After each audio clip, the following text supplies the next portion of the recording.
Welcome to my channel top lines defence info. मैं आपका दोस्त अविनाश लाया हूं टॉप लाइन्स डिफेंस अपडेट। तो चलिए शुरू करते हैं। ईरान और इजराइल की दुश्मनी जग जाहिर है। अभी हाल में हुए एक हमले जिसमें सीरिया में स्थित ईरानी दूतावास के ऊपर इजराइल द्वारा हमला किया गया था। इस हमले में ईरान का टॉप का कमांडर मारा गया था। इस हमले के तुरंत बाद ही ईरान ने ये घोषणा की थी कि वह इजराइल के ऊपर भी हमला करेगा, जिसको ईरान ने 13 और 14 अप्रैल की रात में अंजाम भी दे दिया। इस हमले में ईरान ने इजराइल की तरफ 120 बैलिस्टिक मिसाइल, 170 ड्रोन और 30 से ज्यादा क्रूज मिसाइल को भेजा, लेकिन इजराइल के एयर डिफेंस सिस्टम ने इन सभी को अपने टारगेट पर पहुंचने से पहले ही इजराइल की सीमा के बाहर ही खत्म कर दिया। इजराइल के ये एयर डिफेंस सिस्टम काफी पहले से इजराइल को इस तरह के हमले से बचाती आई हैं और ये एयर डिफेंस सिस्टम इजराइल को 3 लेयर की हवाई सुरक्षा देती है। इसके फर्स्ट लेयर की एयर डिफेंस सिस्टम है शॉर्ट रेंज की आयरन डोम, जो कि 4 से 70 किलोमीटर तक आने वाले किसी भी रॉकेट और आर्टिलरी सेल को नष्ट कर सकती है। इसके बाद मीडियम रेंज की air defence system David sling, जो 40 से 300 किलोमीटर तक रेंज में fighter jet, drone, ballistic missile को खत्म कर देने की काबिलियत रखती है। David sling defence system Israel की राफेल एडवांस डिफेंस सिस्टम और अमेरिका की रेथियॉन ने मिलकर बनाया है। और अब बात करते हैं इसके थर्ड लेयर की, जो कि लॉन्ग रेंज का एयर डिफेंस सिस्टम है और इसका नाम है एरो 2 मिसाइल डिफेंस सिस्टम। इसकी रेंज 90 से 150 किलोमीटर तक की है और ये एंटी बैलिस्टिक मिसाइल सिस्टम है। ये तीनों एयर डिफेंस सिस्टम एक साथ मिलकर इजराइल को एक अभेद किले में कन्वर्ट कर देती है, जिससे कोई भी ऑब्जेक्ट इजराइल की सीमा में नहीं घुस सकता। और इसका एग्जाम्पल 13 और 14 अप्रैल की नाइट को पूरे वर्ल्ड ने देख भी लिया।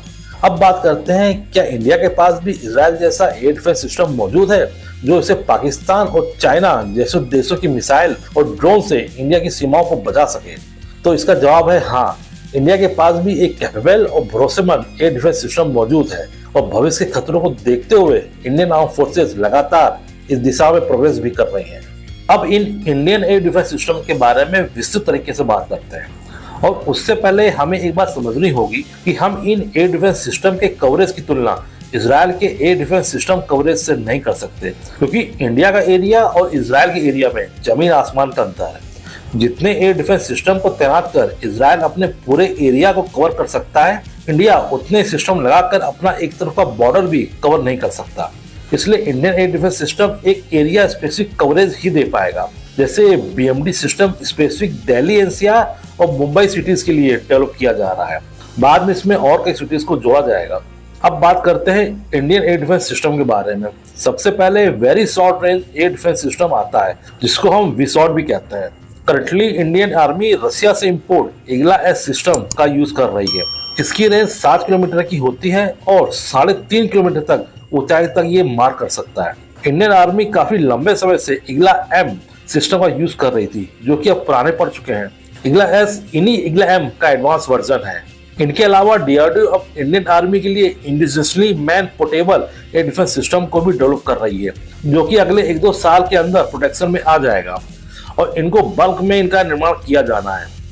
इसके बाद बारी आती है सोवियत यूनियन से इंपोर्ट किए गए मिसाइल सिस्टम NK-35 स्ट्रेला 10 की, जो कि अच्छी खासी संख्या में इंडियन आर्मी में सर्व कर रही है।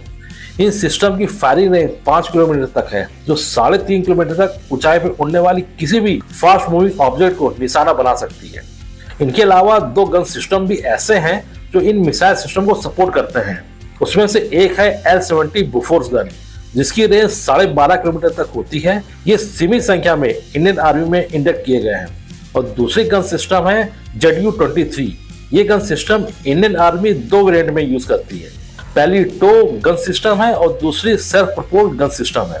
इनकी फायरिंग रेंज 2.5 किलोमीटर तक की होती है और ये 1.5 किलोमीटर की अल्टीट्यूड तक फायरिंग कर सकती है। इंडियन एयरफोर्स द्वारा यूज की जाने वाली शॉर्ट रेंज NK-33 ओसा ऐसी पहली मोबाइल डिफेंस मिसाइल सिस्टम है जिसकी सिंगल व्हीकल में खुद का एंगेजमेंट रडार लगा होता है। ये 15 किलोमीटर तक मिसाइल से ऐसे टारगेट को एंगेज कर सकती है जो 12 किलोमीटर ऊंचाई तक उड़ रहा हो।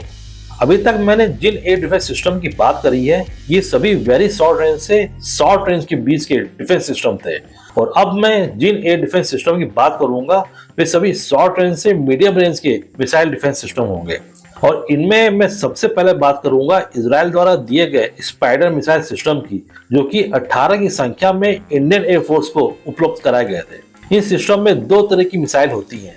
पहली पाइथन मिसाइल, जो कि 9 किलोमीटर अल्टीट्यूड तक और 20 किलोमीटर की रेंज तक हर ऑब्जेक्ट को डिस्ट्रॉय कर सकती है। तो वहीं इस सिस्टम में लगने वाली दूसरी मिसाइल, जो पहले वाली से ज्यादा पावरफुल होती है, डर्बी के नाम से जानी जाती है।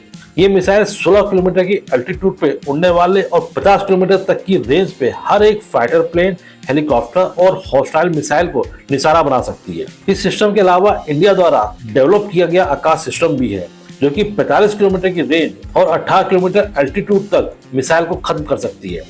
आकाश मिसाइल सिस्टम के और एडवांस वर्जन पे काम चल रहा है। इसके अलावा इंडियन आर्म फोर्सेस द्वारा पुरानी S-125 पिचोरा मिसाइल सिस्टम भी यूज की जा रही है, जिनकी रेंज 30 किलोमीटर तक होती है और ये काफी संख्या में इंडियन एयरफोर्स के लिए ली गई थी।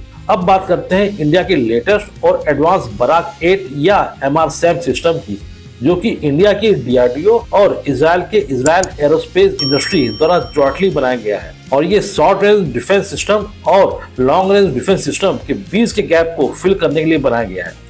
इंडियन नेवी जहां ये सिस्टम बराक 8 के नाम से यूज करती है, वहीं इंडियन आर्मी और एयरफोर्स MRSAM के नाम से ये सिस्टम को डिप्लॉय किया हुआ है। इस सिस्टम की रेंज 70 किलोमीटर तक होती है, जो कि 20 किलोमीटर अल्टीट्यूड तक जा सकती है।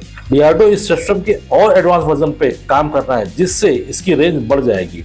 अभी तक मैंने जिन सिस्टम की बात करी है, ये सभी ऑपरेशन ड्यूटी में एक्टिव हैं। इसके अलावा और भी मिसाइल सिस्टम है जो कि अभी डेवलपमेंट के स्टेज में है, जैसे QRSAM। अब हम long range missile defence system की बात करते हैं, जिसमें सबसे पहले नाम रसिया से खरीदा हुआ S-400 सिस्टम है। ये सिस्टम अपने आप में एक 4 लेयर डिफेंस सिस्टम है, जो कि 5 की संख्या में 2018 में ऑर्डर किया गया था, जिसमें 3 सिस्टम आ चुके हैं और एक्टिवेट भी हो गए। ये पंजाब, राजस्थान और नॉर्थ ईस्ट एरिया में डिप्लॉय भी किए जा चुके हैं, जबकि बाकी बचे 2 सिस्टम यूक्रेन रशिया की जंग की वजह से अब 2 साल लेट आएंगे। ये डिफेंस सिस्टम 4 तरह की मिसाइल, जो कि 40 किलोमीटर से लेकर 400 किलोमीटर तक की फायरिंग रेंज देते हैं और फायरिंग एल्टीट्यूड 30 किलोमीटर तक का है। ये सिस्टम काफी पावरफुल और एडवांस सिस्टम है, जो हर तरह की बैलिस्टिक मिसाइल को रोक सकता है।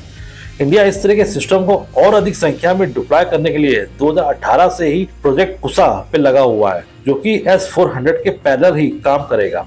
ये लॉन्ग रेंज का सिस्टम होगा और इसमें 3 तरह की मिसाइल होंगी, जो कि 150 किलोमीटर, 250 किलोमीटर और 350 किलोमीटर तक की रेंज की होंगी। प्रोजेक्ट कुसा को 2028 और 2029 तक ऑपरेशन करने का प्लान DRDO द्वारा किया गया है। और अब सबसे लास्ट में बात करते हैं very long range missile defence system की, जिसे हम बैलिस्टिक मिसाइल डिफेंस प्रोग्राम के नाम से जानते हैं। ये 2 फेज वाला एंटी बैलिस्टिक मिसाइल सिस्टम है।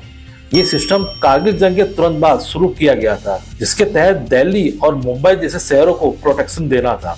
इसके पहले फेज में 2 लेयर के सिस्टम होंगे, जिसमें पहला Prithvi air defence pad system high altitude interception system होगा, जो कि 80 किलोमीटर अल्टीट्यूड पे और 2000 किलोमीटर की रेंज तक के बैलिस्टिक मिसाइल को किल कर सकेगा।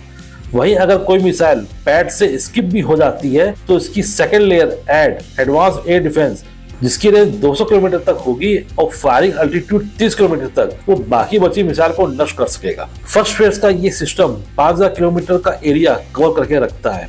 2 अप्रैल 2019 में पहले फेज को सक्सेसफुली डेवलप कर लिया गया है। अब इसके सेकेंड फेज पे काम शुरू हो गया। इस फेज में 2 इंटरसेप्टर मिसाइल AD-1 और AD-2 होंगी, जहां AD-1 की रेंज 1500 से 3000 किलोमीटर तक होगी, वहीं AD-2 की रेंज 5000 किलोमीटर से ज्यादा होगी। अब आप आसानी से अंदाजा लगा सकते हैं कि इंडियन एयर डिफेंस सिस्टम भी किसी भी तरह के अटैक से इंडिया को सेफ रख सकते हैं। इसी तरह की डिफेंस न्यूज और फैक्ट्स की रेगुलर अपडेट पाने के लिए मेरे चैनल को लाइक और सब्सक्राइब जरूर कीजिए और हाँ, बेल आइकन दबाना मत भूलिएगा। जय हिंद।